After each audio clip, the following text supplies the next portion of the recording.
मुकेश सहनी पिछले 5-6 सालों में ये नाम बिहार की राजनीति में ज़बरदस्त ढंग से सबके जुबान पर चढ़ता जा रहा है।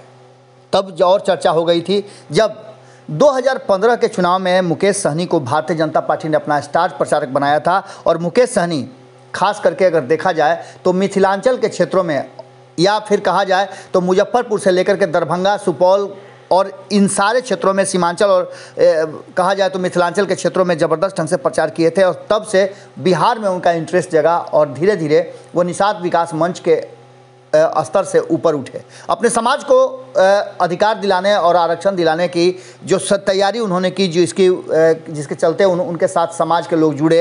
अब वो एक राजनीतिक दल के हिस्सा हैं और एक राजनीतिक दल के कर्ता धर्ता हैं।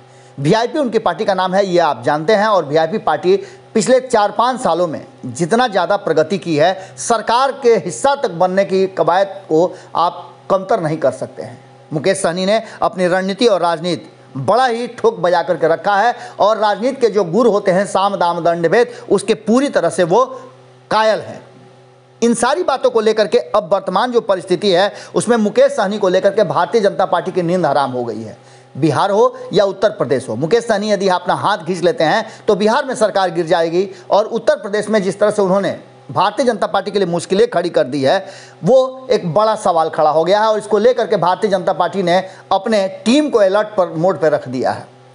इसको लेकर के अजय निषाद हो या फिर उत्तर प्रदेश से संजय निषाद, ये सारे लोग मुकेश सहनी को घेरने में लगे हुए हैं। लेकिन मुकेश सहनी ऐसा कबड्डी खेल रहे हैं कि उनके गोल में जा करके बोनस अंक तो ले ही रहे हैं, साथ साथ कई खिलाड़ियों को मार करके भी आ रहे हैं। ऐसा ही कुछ देखने को मिल रहा है। अब तो मुकेश सहनी ने भारतीय जनता पार्टी के नहले पे अपना दहला मार दिया है। और ये दहला है कि यूपी चुनाव के बाद जब बिहार में चुनाव की प्रक्रिया शुरू होगी 2024 के चुनाव की, तो अपने लिए उन्होंने सीट भी रिजर्व कर लिया है कि वो कहां से चुनाव लड़ेंगे। अब तक मुकेश सहनी विधानसभा हो या लोकसभा हो, जहां से चुनाव लड़े हैं वहां से उन्हें सफलता तो नहीं मिली है, लेकिन अपनी उपस्थिति मजबूत दर्ज कराया है।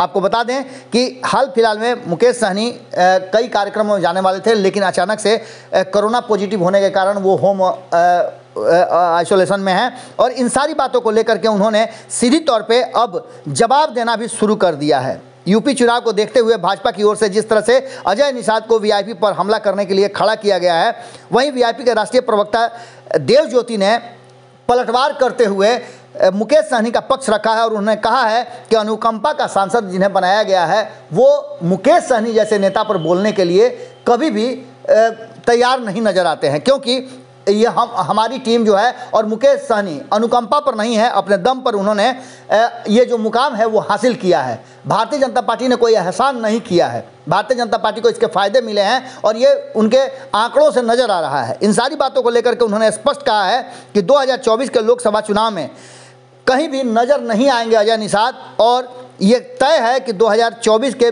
लोकसभा चुनाव में मुजफ्फरपुर सीट से वीआईपी के उम्मीदवार उतारे जाएंगे। उन्होंने देव ज्योति ने स्पष्ट तरीके से कहा है कि इस सीट पर भाजपा चुनाव लड़ेगी या वीआईपी, ये भी अब क्लियर होकर के रहेगा। इतना ही नहीं, इसके साथ ही जो एक सीट खाली हुई है विधानसभा की, उसको लेकर के भी बोचहा सीट को लेकर काफ़ी मशक्कत चल रही थी। और इस पर लेकर अजय निषाद ने बहुत सारी बातें कही थी और कहा था कि ये हमारी सीट है, हम अपने उम्मीदवार उतारेंगे। हालांकि भारतीय जनता पार्टी का अधिकृत बयान ये नहीं माना जा सकता है, लेकिन इन सब के बावजूद वीआईपी ने स्पष्ट तरीके से कहा है कि अगर है हिम्मत तो वहाँ बोचहा से अपने उम्मीदवार उतरवा के दिखा लें।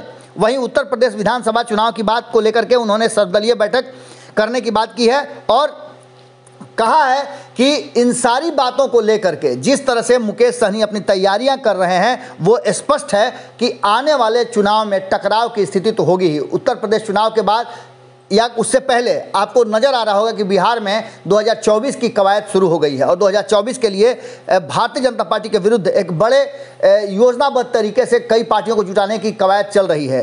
देखना ये होगा कि मुकेश सहनी ने कुछ दिन पहले ही कहा था कि वो उत्तर प्रदेश में भारतीय जनता पार्टी के साथ नहीं बल्कि एक अलग गठबंधन बना करके चुनाव लड़ेंगे। अब जबकि स्पष्ट तरीके से अजय निषाद को एक कड़ा टक्कर देते हुए देव ज्योति ने स्पष्ट कर दिया है कि मुजफ्फरपुर में इस बार वीआईपी टक्कर देगी, तो इसका मतलब आप सीधा समझ सकते हैं कि कहीं ना कहीं भारतीय जनता पार्टी को अभी से ही 2024 के लिए एक कड़ा टक्कर खड़ा कर दिया है मुकेश सहनी और उनकी टीम ने। जुड़े रहें भारत लाइव के साथ, खबरें अभी और भी हैं। अगर ये वीडियो पसंद आई और वह बिहार के राजनीति और बिहारियत से सरोकार रखेनी तो सब्सक्राइब बटन दबा के चैनल के सब्सक्राइब कर ली। ओजे एगो घंटी बा, ओकरा बटन दबा देला से कुल सटीक और मारक खबर रुआ मुफ्त में मिल जाई। अगर रुआ पत्रकारिता के हमनी के नया प्रयोग में सहयोग कर चाहतानी तो ज्वाइन बटन दबा दी। पेटीएम नंबर नोट कर ली 9386816700। धन्यवाद।